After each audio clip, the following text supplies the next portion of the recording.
여러분은 억울하게 누명을 써본 적 있으신가요? 아무리 아니라고 믿어달라고 소리쳐도 아무도 내 말을 믿어주지 않을 때 그 답답함과 분노는 정말 겪어본 사람만이 알 수 있을 거예요. 저 역시 과거 억울한 누명을 써본 적이 있어요. 그것도 전 남편과 전시모 때문에 말이죠. 지금부터 그 사연을 소개해 보려고 하는데요.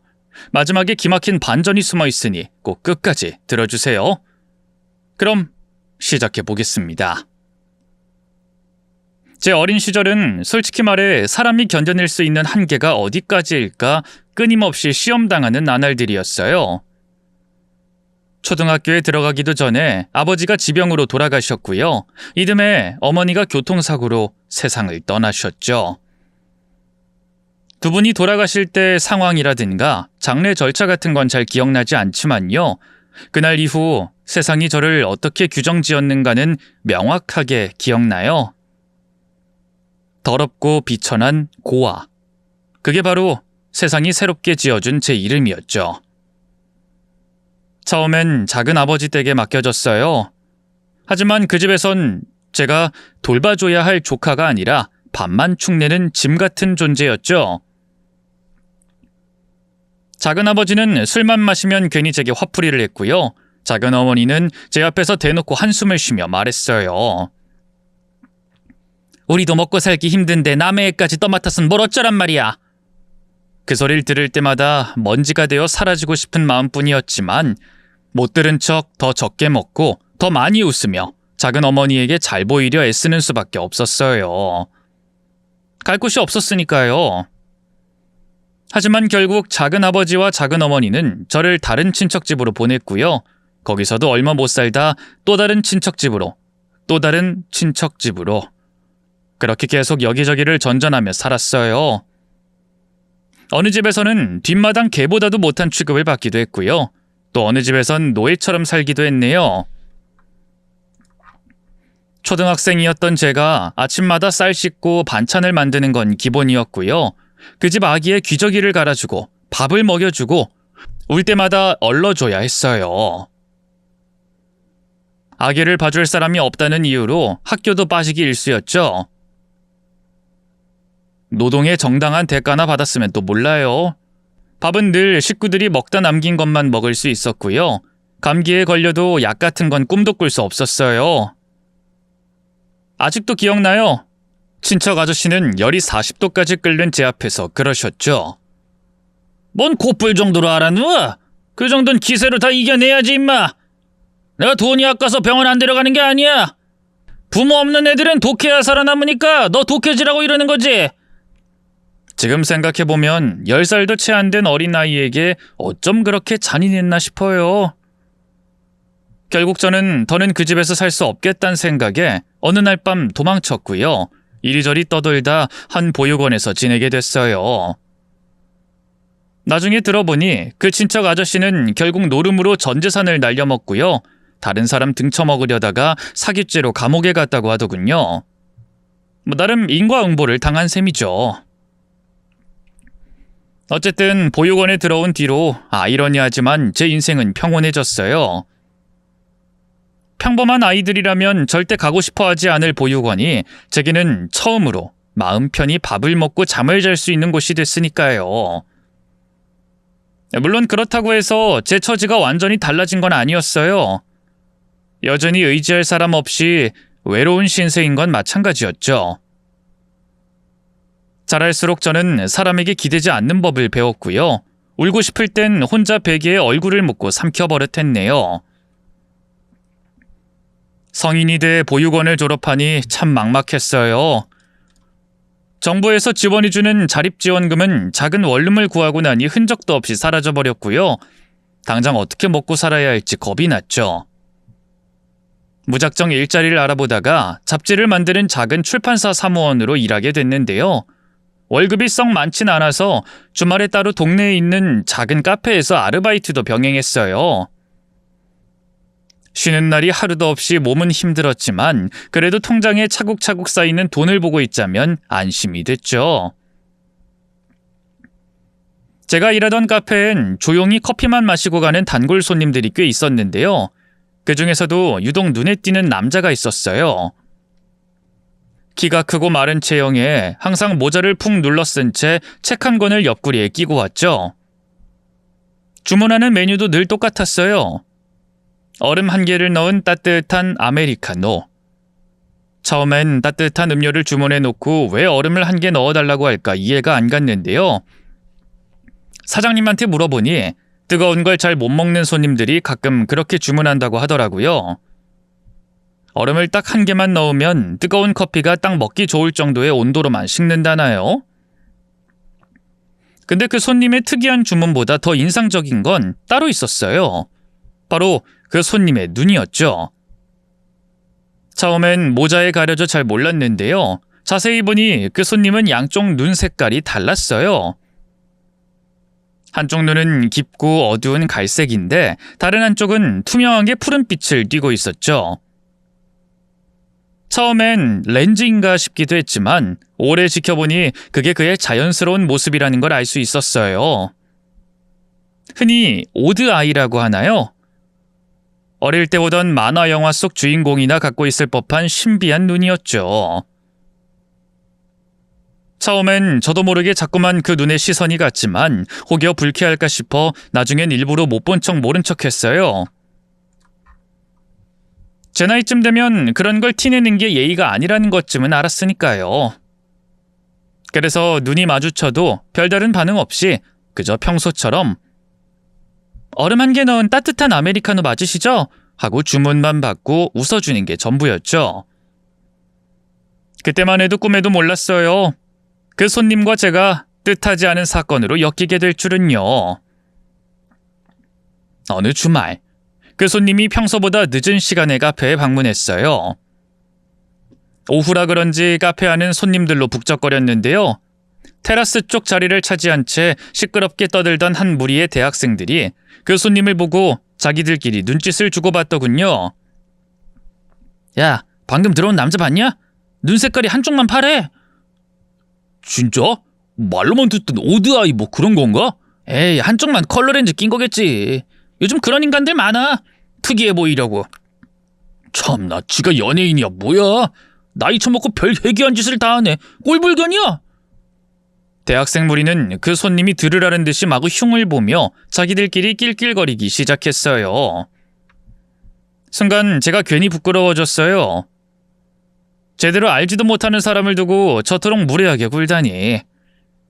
그 손님은 들은 척도 안 한 채 조용히 창밖만 바라보고 있었지만 그 침묵이 오히려 더 아프게 느껴지더군요.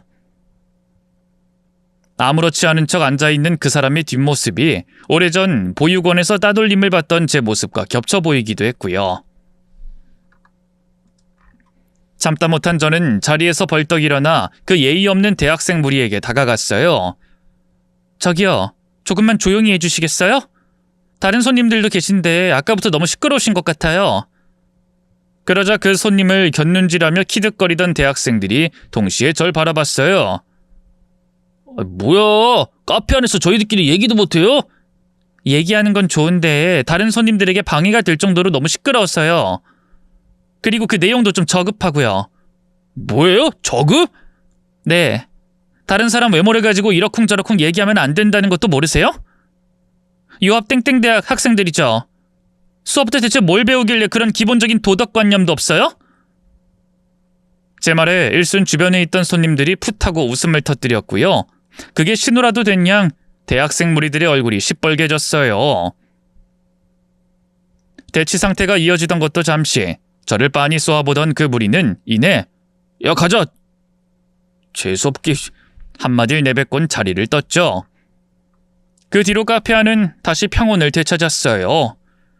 저는 카운터로 돌아가 제 할 일을 했고요.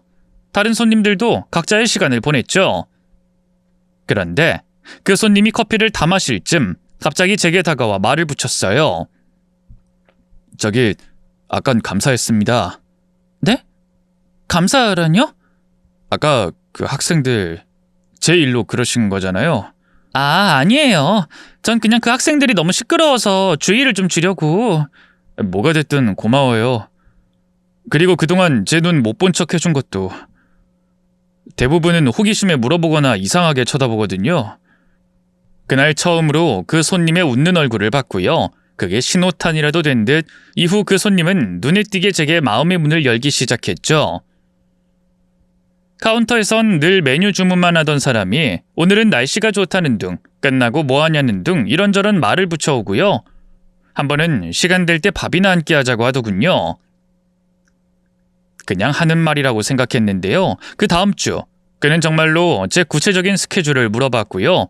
카페 끝난 후 같이 근처 식당에서 밥을 먹자고 하더군요. 머리로는 거절해야 한다고 생각했는데요. 어느새 입은 좋다는 말을 내뱉고 있었어요. 참 이상하죠? 타인에게 늘 경계심 많던 저였는데 이상하게 그 사람 앞에선 마음의 빗장이 풀어지더라고요. 그렇게 저희는 퇴근 후 근처 조용한 이태리 레스토랑에서 첫 식사를 함께 했어요. 보육원 졸업 후 늘 혼자 먹는 밥이 익숙했던지라 누군가와 마주 앉아 밥을 먹는다는 게 참 낯설더군요. 그 사람도 마찬가지였던 모양이에요. 얼굴이 평소보다 더 딱딱하게 경직돼 있었죠.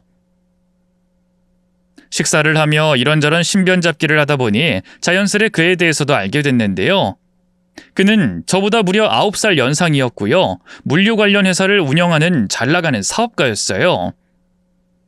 아버지 역시 제법 규모 있는 제조회사의 사장이더군요. 맞아요. 그 사람은 저와는 아예 살아가는 세계가 다른 사람이었던 거예요. 그 사실을 깨닫고 나자 두근두근 달아올랐던 심장이 찬물을 맞은 듯 식어버렸어요. 밥을 먹는 둥 마는 둥 하고 재빨리 자리에서 일어섰는데요. 문득 그가 조심스럽게 묻더군요. 미정 씨는 혹시 제가 왜 눈이 이런지 궁금하지 않으셨어요? 전 잠시 멈칫하다 대답했어요. 궁금했죠. 근데 굳이 묻지 않았어요. 실례일까 봐서요. 그는 잠시 입을 다물었다가 아주 작은 목소리로 말을 이어갔어요. 이 눈 말이죠. 사실은 유전병 때문에 그래요. 네? 유전병이요? 네. 바르덴부르크 증후군이라는 병인데 그 병에 걸리면 보통 이렇게 홍채 이색증이라고 양쪽 눈 색깔이 다르게 태어나요. 유전병이긴 한데 제 경우엔 돌연변이라 저희 집에선 저만 이렇죠. 전혀 몰랐던 정보에 아무 대답도 못하자 그가 씁쓸하게 미소 지었어요. 이 눈 때문에 어릴 땐 놀림도 많이 받았어요. 어딜 가든 늘 시선 집중해. 그래서 어디 갈 땐 늘 모자를 쓰거나 렌즈를 꼈어요. 요즘도 평일엔 회사 다닐 땐 렌즈를 껴서 일부러 색을 가리죠.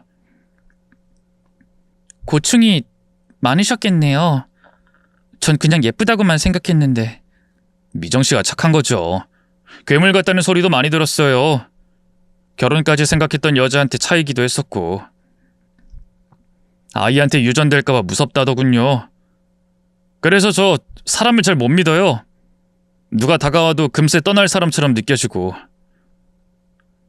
속 깊은 이야기를 털어놓는 그 사람을 보면서 제 가슴이 왠지 모르게 뻐근해졌어요.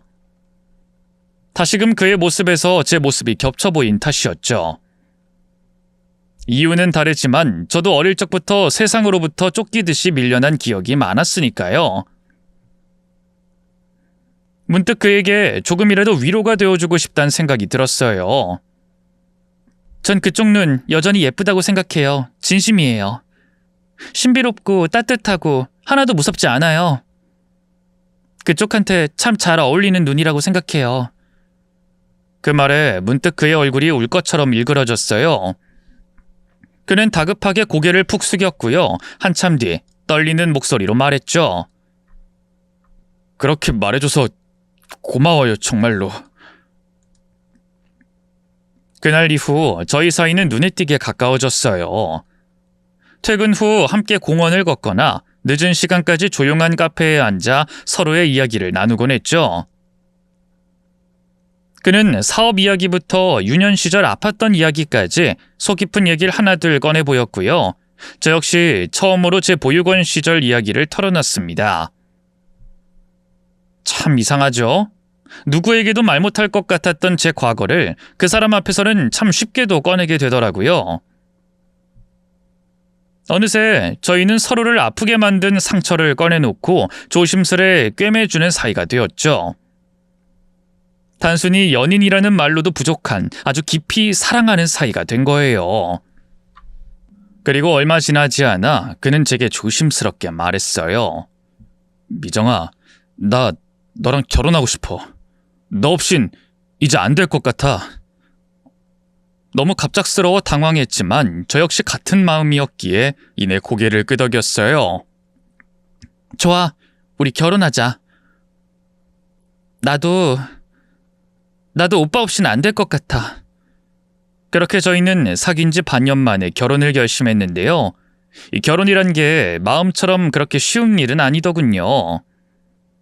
예상대로 남자친구의 부모님, 특히 예비 시어머니가 절 반기지 않았어요.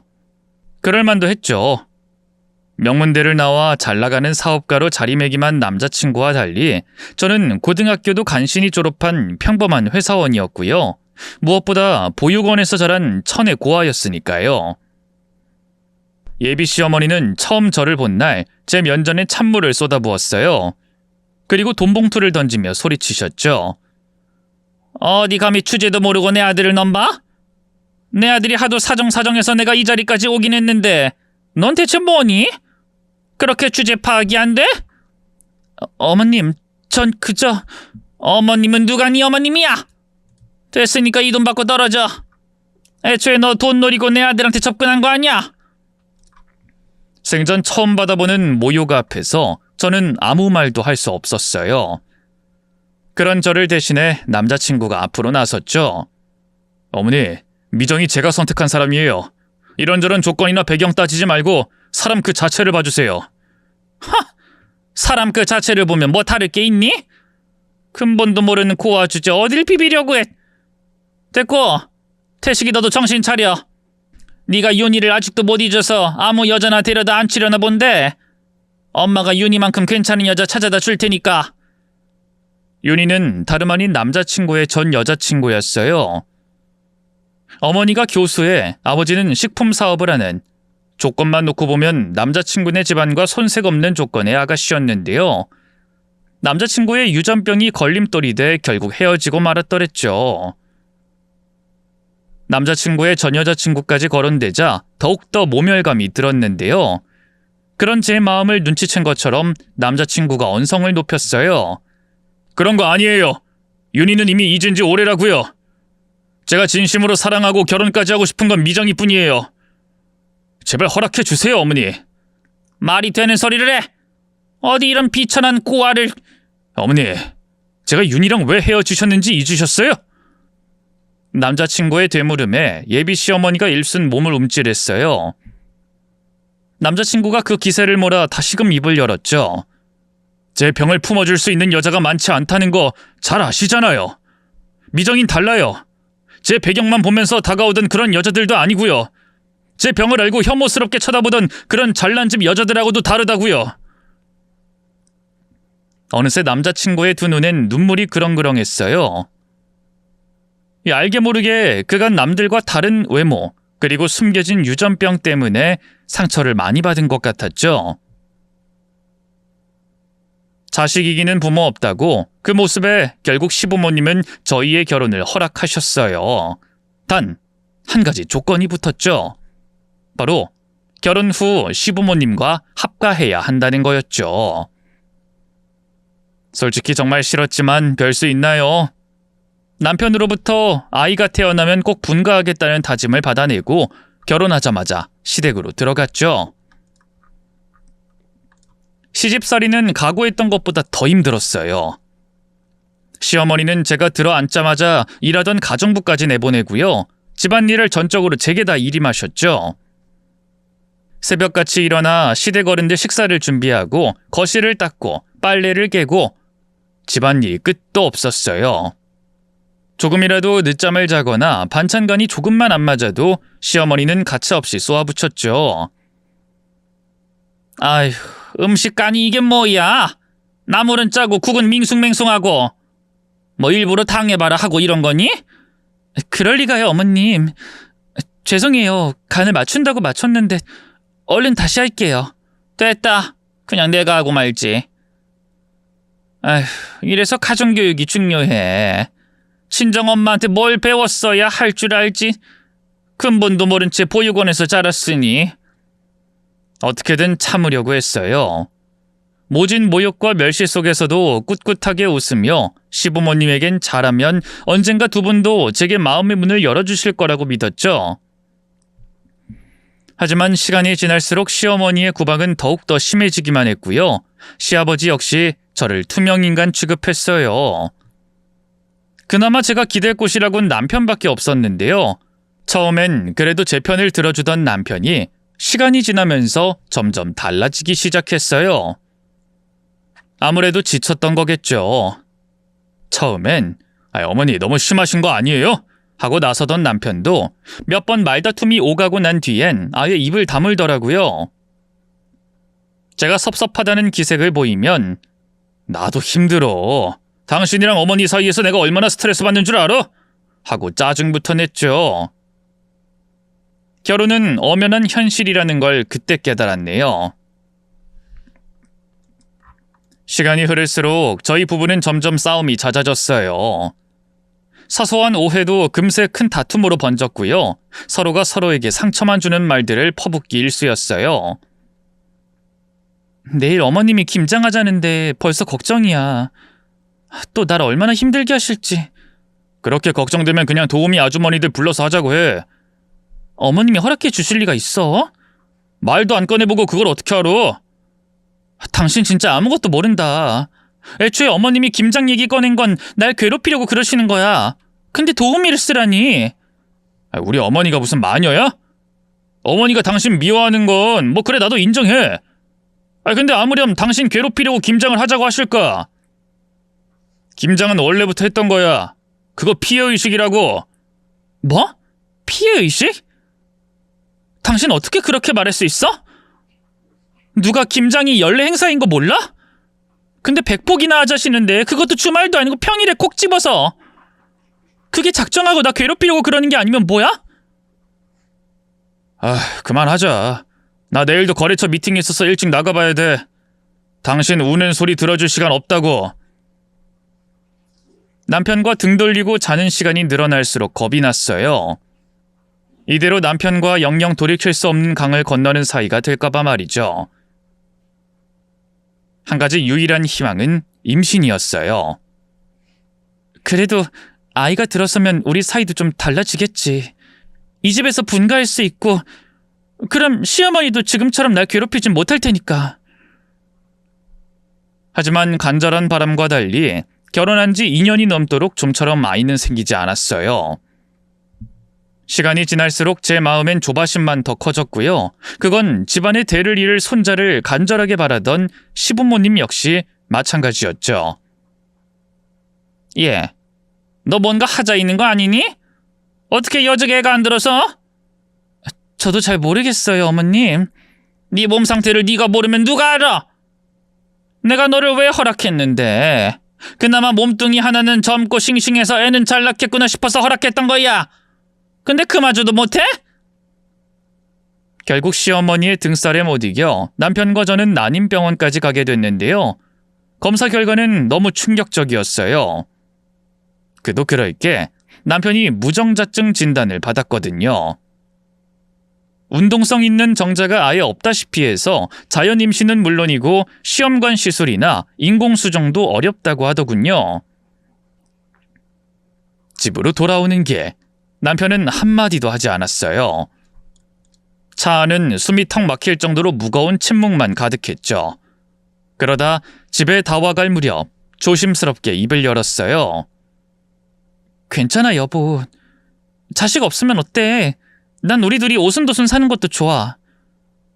그런데 그 말이 남편의 자존심을 건드린 걸까요? 갑자기 남편이 울컥한 표정으로 절 쏘아봤어요. 그따위 말도 안 되는 위로 집어치워! 오순도순은 개뿔이. 지금 속으로 안심하고 있지? 유전병 있는 하자투성이 내 애 안 낳아도 돼서. 당신 대체 무슨 말을 하는 거야? 애초에 그런 게 마음에 걸렸으면 당신이랑 결혼을 했겠어?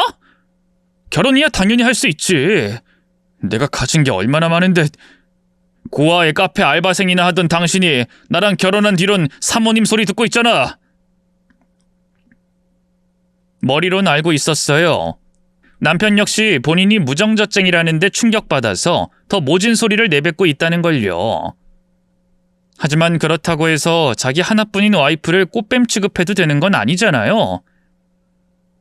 저는 충격받아 더는 남편과 말도 섞고 싶지 않아졌고요. 그대로 방에 들어와 한참을 울었더랬죠. 그날 이후로 저희 부부는 더 이상 부부가 아니었어요. 잠자리는 말할 것도 없고 같은 방에서 잠을 자는 것도 점점 피하게 되더군요. 남편은 툭하면 야근이라며 늦게 들어오거나 골프 약속이 있다며 주말에도 외박을 했어요. 처음엔 아무 생각도 없었는데요. 어느 날 남편이 씻으러 간 사이 남편 핸드폰이 계속 울려 진동으로 바꿔놓으려 했어요. 그런데 액정 화면에 뜬 이름을 본 순간 그대로 굳어버리고 말았죠. 처음 보는 낯선 여자 이름이었거든요. 그러면 안 된다는 걸 알면서도 본능적으로 남편의 핸드폰 잠금을 풀었어요. 그래도 살맛대고 자는 부부라고 남편의 핸드폰 잠금 패턴은 이미 알고 있었거든요. 여자의 이름을 검색해 그간 주고받은 문자부터 확인했는데요. 더러운 술집 여자더군요. 자기, 내일도 세이버로 와줄 거지? 오늘 너무 좋았어. 사랑해. 이번 제주도 여행 눈물 날 만큼 행복했어. 다음은 해외도 데려가 줄 거지? 새해 유럽 가고 싶어. 그 여자랑 이미 선을 넘은 건 물론이고 둘이 따로 1박으로 여행까지 다녀왔더라고요. 저한텐 출장이 있다고 거짓말하고 말이죠. 멍한 정신으로 핸드폰을 내려놓고 거실로 나왔어요. 아무 생각도 들지 않았고 눈물도 나오지 않더군요. 대신 딱 하나의 감정만이 또렷하게 올라왔어요. 분노. 충격적이게도 배신감마저 들지 않더군요. 저 역시 은연중에 남편에게서 많은 걸 포기하고 있었던가 봐요. 더 이상 이 결혼에 희망은 없다는 걸. 그 순간 명확히 깨달았죠. 그날 밤 저는 마음을 굳혔습니다. 휴대폰 속 남편과 상간녀가 주고받은 수많은 메시지와 통화 기록이 제가 그동안 애써 외면해온 진실을 낱낱이 보여줬거든요. 남편은 단순한 외도를 한 게 아니었어요. 한참 전부터 마음이 떠나 있었고 저는 그 사실을 뻔히 알면서도 모른 척하고 있었던 거죠. 맘 같아선 당장에 짐을 싸들고 그 집을 나가고 싶었는데요. 남편과 완전히 연을 끊으려면 형식적인 절차들이 남아 있었어요. 다음 날, 저는 이혼 서류를 준비해 침대 협탁 위에 올려뒀어요. 퇴근한 남편은 그 종이를 들여다보고 당황한 것도 잠시, 이내 아무렇지 않은 표정으로 제게 묻더군요. 이게 뭐야? 보면 몰라? 이혼 서류잖아. 그러니까 이걸 왜 갑자기 내미는 거냐고. 어머니가 또 뭐라고 했어? 어머님이 나 괴롭히는 건 이제 인이 박혀서 아무렇지도 않아. 그럼 대체 이런 생쇼를 왜 하는 건데? 생쇼? 당신 눈에 내가 쇼하는 걸로 보이나 보지? 근데 어떡하지? 난 진심인데. 나 다 알게 됐어. 당신이 세희라는 여자랑 어떤 관계인지. 제 입에서 상간녀의 이름이 나오자 남편이 흠칫하며 어깨를 떨었어요. 그 여잔 그냥 거래처 접대 때문에. 변명할 거 없어. 당신이 그 여자를 진심으로 사랑하든 아니든 날 배신했다는 건 달라지지 않으니까. 칼 같은 제 태도가 마음에 안 들었던 걸까요? 남편이 와락 미간을 구기더니만 언성을 높이기 시작했어요. 배신은 뭔 배신이야. 남자가 사업하다 보면 접대 때문에 다른 여자랑 술도 먹고 할 수 있는 거지. 그냥 술만 마신 게 아니잖아. 둘이 여행까지 다녀왔던데. 당신 내 뒷조사까지 했어? 음흉하게 대체 뭐 하는 거야? 오호라, 이제 보니까 당신 내 재산 노리고 이러는 거구나. 나 유책 배우자로 만들어서 내 재산 다 챙기려고. 뭐? 지금 그걸 말이라고 해? 남편이 잘못했다면서 무릎 꿇고 사과하는 걸 바라지도 않았어요. 하지만 적반하장으로 화를 내고 제가 돈 때문에 그런 거라며 몰아갈 줄은 꿈에도 몰랐네요. 내가 정말 돈 때문에 이런다고 생각해? 그럼 뭐야? 겨우 이런 걸로 이혼을 하겠다는데. 겨우 이런 거라니. 당신은 우리 결혼을 유지할 최소한의 신뢰마저 무너뜨린 거야. 어느새 제 두 눈엔 눈물이 차올랐지만 이를 악물고 참았어요. 남편 앞에서 울고 싶진 않았거든요.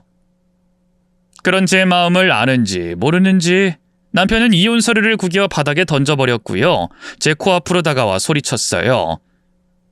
신뢰 같은 소리 하네. 일 때문에 거래처 접대 좀 한 거 가지고 요란 떨긴. 야, 네가 뭔데 이혼 얘기를 꺼내? 네가 나 없이 살 수 있을 것 같아? 누구 돈으로 먹고 사는데 이게. 당신 만나기 전까진 나도 내 힘으로 충분히 잘 먹고 잘 살았어. 나도 이제 사람답게 살고 싶어서 하루하루 눈치 보면서 구박당하면서 사는 삶 이제 그만두고 싶다고. 진심을 얘기해봤지만 남편은 코웃음만 칠 뿐이었어요. 웃기고 있네. 아, 그래 좋아.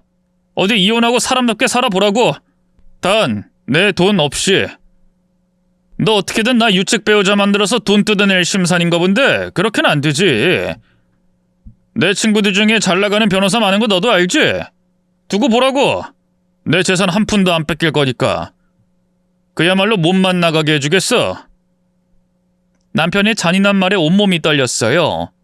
나오려던 눈물도 쏙 들어가더군요. 그래도 한때는 제가 너무나 사랑했던 남자였는데 어떻게 이렇게 악귀처럼 변할 수 있는지 믿어지지가 않더라고요. 그날 밤 저는 짐을 싸들고 바로 시댁을 나왔어요. 뒤늦게 남편의 외도 사실을 알게 된 시부모님은 역시나 남편이 아닌 저를 탓하시더군요. 심지어 시어머니는 속이 후련해 보이기까지 했어요. 그러게 애초에 주제를 알았어야지. 우리 태식이같이 큰 사람을 니까지 껴 어떻게 품겠다고. 어머님, 무슨 말씀을 그렇게 하세요? 지금 그 사람이 바람난 게 제 탓이라는 거예요? 당연하지. 네가 잘했어 봐. 남자가 왜 밖으로 돌아?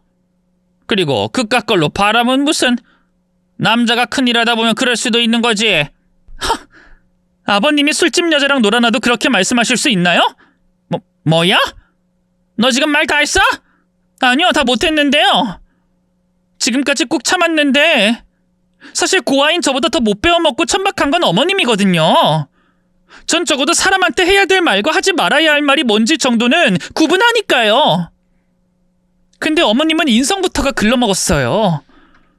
제가 그 사람이랑 이혼하고 어머님 마음에 차는 조건 좋은 여자가 며느리로 들어와도 어머님 등살에 얼마 못 버틸 거예요. 어머님이 그렇게 어화둥둥하는 어머님 아들 인생 어머님 손으로 망치게 될 거라고요. 그나마 마지막이라고 시어머니한테 하고 싶은 말 다 쏟아붓고 나니 속이 어찌나 시원하던지요. 시어머니는 뒤늦게 이 망할 년이 어디서 주둥이를 하고 달려들려 했지만 전 이미 그 집에서 나올 채비를 다 마친 상태였어요. 짐가방 손잡이를 꽉 쥔 채 고개를 빳빳이 들고 한치의 미련도 없이 시댁을 박차고 나왔죠. 감정이 북받쳐 눈물이 왈칵 쏟아졌지만 그 눈물은 슬픔의 눈물이 아닌 기쁨의 눈물이었어요. 긴 터널을 빠져나온 듯한 해방감이 전신을 감쌌죠. 이후 저는 남편을 상대로 이혼 소송을 진행했고요. 따로 위자료 청구 소송과 상간자 소송도 진행했어요. 당연히 돈이 탐나서 그런 건 아니었어요. 저를 무시하고 바람 피우고 심지어 꽃뱀 취급까지 한 남편에게 어떻게든 타격을 주고 싶어서였죠. 하지만 재판은 생각처럼 호락호락하지 않았어요. 남편은 일이 바빠서 재판에 출석할 수가 없다는 둥, 변호인단을 바꾸겠다는 둥 별의별 핑계를 대며 재판을 지연시켰고요. 그 사이 재산 분할을 피하려고 본인 명의로 된 재산을 이전하거나 빼돌리는 움직임까지 보였어요. 온갖 더러운 수를 다 써서 절 지치게 만들려는 게 뻔히 보였죠. 알아보니 이혼 재판은 짧게는 몇 개월, 길면 2, 3년까지도 걸린다고 하더군요. 그렇게는 못하겠다 싶더라고요. 간신히 자유의 몸이 됐는데 제 삶을 온전히 되찾는 데 집중하고 싶었죠. 결국 저는 변호사와 상의 끝에 남편이 소유한 아파트 한 채를 받고 이혼하는 걸로 협의를 봤어요. 상간녀로부터 위자료조로 1,000만 원가량의 돈도 받았죠. 그 년놈들이 제게 준 고통에 비하면 너무나 약소한 결과였지만 더는 그들과 엮이고 싶지 않았기에 그 선에서 마무리했네요. 그렇게 전 남편과 법적으로 완전히 남남이 돼 홀가분했던 것도 잠시, 갑자기 몸 상태가 급격하게 안 좋아졌어요. 자꾸만 현기증이 나고 속이 더부룩했죠. 처음엔 스트레스 때문이겠거니, 시간이 지나면 나아지겠거니 했는데요. 갈수록 어지럼증과 울렁거림이 심해져 결국 병원을 찾았고요. 그곳에서 너무나 충격적인 소식을 듣게 됐죠. 축하드립니다. 임신이네요. 네? 의사 선생님의 말이 믿기지 않았어요. 도무지 실감이 나지 않아 멍하니 앉아있던 제게 의사 선생님은 다시 한번 말했죠. 벌써 15주 차인데 모르셨어요? 그치만 저희 남편은 무정자증인데. 제 말에 의사 선생님은 당황한 것도 잠시, 이내 부드러운 미소를 지으며 말했어요. 남편분이 무정자증이라고 해도 아예 임신이 불가능한 건 아닙니다. 정자의 수가 극히 적어도 아주 드물게 자연 임신이 되는 사례가 있긴 하거든요. 아마 굉장히 희귀한 확률로 수정이 된 것 같아요. 기적이라고 할 수 있죠. 의사 선생님의 설명을 들으면서도 여전히 꿈을 꾸는 기분이었어요. 이미 남편과 이혼 서류에 도장을 찍었는데 그 사이 뱃속에선 새 생명이 자라고 있었다니. 황망한 마음으로 병원을 나와 버스 정류장에 멍하니 앉아있는데 문득 눈물이 왈칵 쏟아지더라고요. 그동안 제 안에 이 작은 생명이 자라고 있었다는 걸 전혀 모르고 있었다는 죄책감, 그리고 어떤 상황에서도 꿋꿋하게 살아남은 아기를 향한 미안함과 고마움이 한꺼번에 몰려왔죠. 며칠을 고민한 끝에 저는 아이의 존재를 전 남편과 전 시부모에게 알리기로 결심했어요. 아무리 이혼한 사이라지만 어쨌든 아이의 또 다른 가족이었으니까요. 우선 전 남편에게 제일 먼저 연락을 했죠. 전화를 안 받으면 어쩌나 했는데 다행히 받긴 받더군요. 당신이 웬일이야? 막상 이혼하고 보니 후회되나 보지? 그런 게 아니라 당신이 어떻게 받아들일지 모르겠는데 나 임신했어. 오늘 병원 갔더니 15주 됐대. 수화기 너머로 한동안 침묵이 흘렀어요. 남편도 오죽 당황했겠구나 싶어서 다시 입을 열었죠. 당신이 무정자증이라서 나도 상상도 못했는데 의사 선생님 말로는 무정자증이라고 해도. 하지만 제 말이 채 끝나기도 전에 남편이 헛웃음을 쳤어요. 하! 이혼하자마자 또 돈 뜯어내려고 개지랄 하는구나. 야, 너 내가 그렇게나 웃음냐? 아파트 받아낸 걸로는 성이 안 차? 뭐라고? 야, 내가 무정자증인 건 하늘이 알고 땅이 아는 사실이야. 네가 진짜 임신을 했다면 그건 내 애가 아니라 다른 놈애겠지? 내가 거래처 접대 좀 한 것 가지고 바람이라는 둥 배신이라는 둥 온갖 유난을 다 떨더니만 지는 뒤에서 다른 놈이랑 붙어먹고 애까지 배? 지금 무슨 말을 하는 거야? 내가 다른 남자애를 임신하고는 당신 애라고 한다는 거야? 그럼 아니야? 야, 네가 아무리 생쇼를 해도 난 너한테 내 돈 더는 안 줘. 아니 못 줘. 그러니까 역겨운 쇼 그만하고 당장 전화 끊어. 뭐라고 더 말하기도 전에 뚝 전화가 끊겨버렸어요. 저는 충격에 빠져 한동안 움직이지도 못했죠. 전 남편이 좋은 사람이 아니라는 건 이미 알고 있었지만 설마 임신한 전처한테 이런 막말을 퍼붓는 인간일 줄은 꿈에도 몰랐네요. 제가 당한 수모는 거기서 끝이 아니었어요. 몇 시간 뒤에 익숙한 번호로 전화가 왔어요. 다름 아닌 전 시모였죠. 받고 싶지 않았지만 너무 끈질기게 울려대서 결국 받을 수밖에 없었는데요. 여보세요라고 말하기도 전에 전 시모가 대뜸 소리를 지르더군요. 야, 너 정말 콩밥 먹어봐야 정신 차릴래? 뭐 임신? 하, 웃기고 있네. 어따 대고 사기를 쳐? 돈 뜯어내려고 별 수작을 다 부리는구나. 누가 천한 고아년 아니랄까봐. 저 사기치는 거 아니에요. 오늘 병원에서 확인도 받았어요. 15주 됐다고. 야, 그 애가 우리 태식이 애면 내 손에 장을 지지겠다. 천하의 못된 계집. 누가 꽃뱀 아니랄까봐. 쏟아지는 모욕에 더는 참을 수가 없었어요.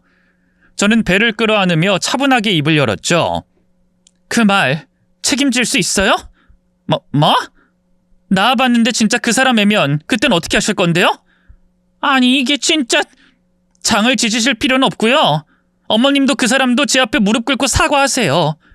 그리고 저랑 저희 아기 모욕한 죄로 10억 주시고요. 진짜 돈을 원해서 그런 건 아니었어요. 어떻게든 전시모와 전 남편에게 타격을 주고 싶어서 그런 거였죠. 그렇게 말하면 누가 믿어줄 줄 알고? 그래, 애 태어나면 어디 친자 검사부터 해보자. 걔가 진짜 우리 태식이면 10억이 뭐야 100억인들 못 줄까? 그 말 잊지 마세요. 변호사 통해서 공증까지 받아놓을 테니까 나중에 딴소리 하지 마시고요. 전화기를 내려놓은 순간 제 온몸은 부들부들 떨리고 있었어요. 억울함, 분노, 수치심, 감당 못할 감정들이 뒤섞여 온몸을 짓눌렀죠. 순간적으로 아이를 지울까 하는 생각도 했어요. 전 남편과 전시모가 저를 사기꾼 취급하고 있는 상황에서 내가 이 아이를 낳아서 무슨 의미가 있을까 싶더라고요. 하지만 평생 고아로 외롭고 쓸쓸하게 살았던 제게 아이는 유일한 내 편이자 가족이었어요. 무슨 일이 있어도 뱃속 아이만큼은 지키겠다고 결심했죠. 그렇게 단단한 삶의 목표가 생기자 더는 가만히 있을 수가 없더라고요. 우선 상간녀에게 받은 위자료로 작게 온라인 상점을 열었어요. 특정될까봐 자세히 말씀드릴 순 없지만 나중에 아이 낳고 육아하면서도 할 수 있는 일이 뭐가 있을까 밤새 고민한 끝에 시작한 일이었죠. 처음엔 제품이 하루 한 개 팔릴까 말까 했는데요. 진심을 담아 포장하고 정성껏 고객 문의에 응답하다 보니 점점 단골이 생겨나기 시작했어요. 그렇게 한 달, 두 달, 석 달, 반년쯤 지나자 웬만한 중소기업 못지않은 매출을 올리게 됐죠. 뱃속 아기도 다행히 무럭무럭 자라서요. 어느덧 예정일이 코앞으로 다가왔는데요. 그 사이에도 전 남편은 연락조차 하지 않았어요. 어쩌다 아이 일로 상의할 문제가 있어서 전화를 해도 진짜 애아빠한테 말하라며 조롱하기 일쑤였죠. 결국 저는 혼자 아이를 낳게 됐어요. 진통이 시작된 순간부터 세상이 온통 새하얗게 변하더군요. 숨이 막히고 눈앞이 캄캄했어요. 괜찮습니다, 산모님. 숨 크게 쉬세요. 네, 잘하고 있어요.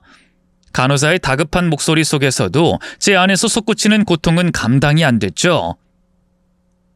이를 악물고 두 손으로 침대 난간을 꽉 움켜잡은 채 저는 그렇게 울면서 아이를 낳았습니다. 고통 때문만은 아니었어요. 너무나 외로웠거든요. 이 순간 누구도 곁에 없고 누구도 제 손을 잡아주지 않는다는 게. 괜찮아. 난 혼자가 아니야. 곧 우리 아기를 만나게 되는걸. 그렇게 스스로를 몇 번이고 다독이지 않았다면 견딜 수 없었을 거예요. 긴 진통 끝에 마침내 아기가 태어났어요. 고통으로 의식이 흐릿한 와중에도 저는 얼른 아이의 얼굴이 보고 싶었는데요. 웬걸, 의사 선생님이 한참을 꼼짝도 안 하는 거예요. 그러다 급기야 이럴 수가 하는 외마디 비명과 함께 그 자리에 털썩 쓰러져 버렸죠. 놀란 간호사들이 달려가 그런 의사를 부축했고요. 저는 불안한 마음에 떨리는 목소리로 물었어요. 선생님, 왜 그러세요? 우리 아기 무슨 문제라도 있나요? 의사 선생님은 한동안 아무 말도 하지 않다가요. 잠시 후 믿을 수 없다는 듯한 눈으로 절 바라보더니 이렇게 말했어요. 아니, 아이 눈이... 아무래도 산모님이 직접 보셔야 할 것 같습니다. 의사 선생님의 말에 간호사가 조심스레 아기를 제품에 안겨줬고요. 전 그제야 아이의 얼굴을 똑바로 바라볼 수 있었는데요. 일순 숨이 멎는 줄 알았어요. 그도 그럴 게 아기의 양쪽 눈동자가 색이 달랐거든요. 한쪽은 연한 갈색이었지만 다른 한쪽은 마치 외국인처럼 푸른색이었죠. 맞아요. 아기는 전 남편과 똑같은 홍채 이색증을 갖고 태어난 거예요. 저는 산모병실로 옮기고 몸을 어느 정도 추스르자마자 바로 아기 사진을 찍어 전 남편과 전 시모에게 보냈어요. 별다른 말도 붙이지 않았어요. 그럴 필요가 없었으니까요. 그리고 사진을 보낸 지 10분도 안 돼 미친 듯이 전 시모와 전 남편으로부터 전화가 오기 시작했죠. 물론 전부 다 무시했어요. 그러자 애가 달았나 보죠. 제가 입원한 병원을 어떻게 알았는지 며칠 뒤 전 시모와 시부가 전 남편까지 싸그리 다 달려왔더군요. 맘 같아선 저희 금쪽 같은 아이 얼굴 보여주고 싶지 않았는데요. 그럼 또 사진 합성이니 뭐니 난리칠 것 같아 유리창 너머로 확인만 시켜줬어요. 떡두꺼비 같은 아들이었는데요. 눈동자 색뿐 아니라 생김새까지 어린 시절 전 남편을 쏙 빼닮아 있었죠. 어떻게 이럴 수가? 유전자 검사고 보고 할 필요도 없겠네. 누가 봐도 우리 태식이 애야. 얼떨떨해하던 전 시모는 눈물까지 흘리며 감격했고요. 대뜸 제 손을 잡으며 그러더군요. 고맙다. 미정아 정말 고마워. 난 네가 정말 우리 태식이 애를 가진 줄도 모르고. 저는 차갑게 웃으며 그런 전 시모의 손을 내쳤어요. 그쪽이 왜 고마워요? 내 애 내가 낳은 것뿐인데. 아니 네 애라니. 너 태식이랑 다시 합칠 거 아니냐? 태식이가 너한테 이미 마음 떠났을까봐 이러는 거라면 걱정 마라. 자기 애까지 낳아줬는데 태식이도 당연히 널 다시 받아줄 거야. 그렇지? 전 시모의 눈총에 잠자코 있던 전 남편이 그제야 고개를 끄덕였어요. 맞아 여보. 그동안 정말 미안했어. 난 당신이 진짜 내 애 가진 줄도 모르고 바보같이. 내가 잘못했어. 이제부터라도 당신이랑 우리 아들한테 정말 잘할게. 좋은 남편, 좋은 아빠가 될게. 떡줄 사람은 생각도 안 하는데 김칫국부터 마시는 모자를 보고 있자니 기가 막혔어요. 누구 마음대로? 이미 버스 떴는 지 오래거든? 여보 왜 그래? 내가 다 잘못했다니까. 그 말 한마디로 용서하기엔 내가 그동안 받은 상처가 너무 크거든. 우리 튼튼이 나 혼자 10달 내내 품고 있다가 낳은 내 아들이야. 넘볼 생각하지 마. 알겠어? 저는 제 말에 굳어버린 전 남편을 뒤로하고 전 시모를 향해 말했어요. 아, 그리고 기억하시죠? 우리 튼튼이가 정말 이 사람 애면 무릎 꿇고 비는 건 기본이고 10억 주기로 하셨던 거. 설마 한 입으로 두말하진 않으시겠죠? 아니 얘가 정말... 전 시모는 당황한 표정으로 어쩔 줄 몰라 했어요. 왜요? 못하겠어요? 네가 우리 때문에 서운한 게 많은 건 안다. 근데 우리 입장도 생각을 해줘야지. 태식이가 무정자증인 건 이미 다 아는 사실인데 대뜸 이혼하고 임신했다고 하면 그렇다고 그렇게 사람을 모욕하고 꽃뱀 취급을 해요? 나중에 우리 튼튼이가 알면 뭐라고 하겠어요? 제 말에 전 남편과 전 시부모는 아무 말도 못했어요. 전 그런 그들을 차갑게 일별하다 마지막 쐐기를 박았죠. 저는 우리 튼튼이 굳이 쓰레기보다 못한 가족 만들어주고 싶지 않거든요. 그러니까 다신 찾아올 생각 마세요. 아니 잠깐만 여보. 당신 정말 이럴 거야? 그대로 뒤돌아 서려는데 남편이 저를 막무가내로 붙잡았어요. 저는 재빨리 병원 간호사에게 도움을 요청했고요. 법적으로 전 남편과 전 시댁 식구들은 저와 완전히 남남이었기에 결국 그들은 병원 경호원에 의해 강제로 끌려나갈 수밖에 없었죠. 제가 낳은 아이가 전 남편의 친자라는 게 밝혀졌지만 정작 전 시모로부터 10억은 받아낼 수 없었어요. 출생 후 친자 확인 결과에 따라 10억 원을 지급하겠다라는 조건 자체가 법적으로 강제할 수 있는 채무 약정으로 인정되기 어렵기 때문이라 하더군요. 변호사 공증을 받았다고 해도 아무 소용없더라고요. 물론 돈이라면 저도 이제 아쉽지 않을 만큼 많았고 애초에 전 시모의 사과는 받고 싶지도 않았기에 아무렇지도 않았어요. 오히려 전 시모가 그 약속 때문에 지레 겁을 먹고 연락도 안 해 다행이다 싶었죠. 하지만 제가 너무 안일했던 걸까요? 제가 산후조리원에서 몸조리를 하고 퇴원하는 사이 전 남편과 전 시모는 뒤늦게 제 아들을 뺏으려고 갖은 치졸한 수를 다 썼어요. 울고불고 빌어도 안 되자 따로 변호사를 선임해 친권과 양육권을 요구하는 소송을 걸어왔죠. 이혼은 했어도 혈육은 혈육이니 책임을 다하겠다면서 말이에요. 제가 처음 임신 사실을 알렸을 때 누구 씨를 품고 와선 사기를 치냐며 온갖 모욕을 줬던 건 까맣게 잊었나 보더군요. 재판 과정에서도 두 사람은 적반하장 그 자체였어요. 전 시모는 법정에서까지 고개를 빳빳이 들고 그러더군요. 저희 집안 대를 이을 손자입니다. 아무리 애 엄마라고 해도 아이에게 아버지와 할머니, 할아버지를 뺏을 권리는 없는 거 아니겠습니까? 그것도 어떻게 보면 무책임한 거죠. 전 시모의 그 뻔뻔한 말에 얼마나 화가 났는지 몰라요. 제가 무책임하다뇨. 온갖 모욕과 멸시 속에서도 뱃속 아이를 10달 내내 품고 있다가 세상에 나오게 한 건 저예요.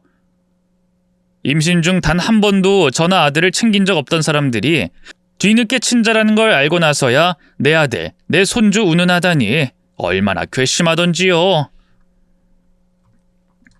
지리한 법적 다툼 끝에 다행히 재판장도 제 편을 들어줬어요. 양육 환경, 출생 경위 등 모든 사정을 고려했을 때 친권 및 양육권은 현재 양육자인 모에게 유지하는 것이 바람직하다 판단됩니다. 전 시모와 전 남편은 판사의 말이 끝나자마자 벌떡 일어나 인정 못한다며 난동을 부렸는데요. 그렇다고 해서 이미 나온 판결을 뒤집을 순 없었죠. 그뿐인가요? 어마어마한 소송 비용도 다 전 시모와 전 남편이 물게 됐네요. 재판장을 나오며 변호사가 그러더군요. 축하드립니다. 그래도 세상이 아직은 정의롭네요. 그 말에 저도 모르게 눈물이 터졌어요. 그동안 아들을 지키기 위해 애썼던 나날들이 주마등처럼 스쳐 지나갔거든요.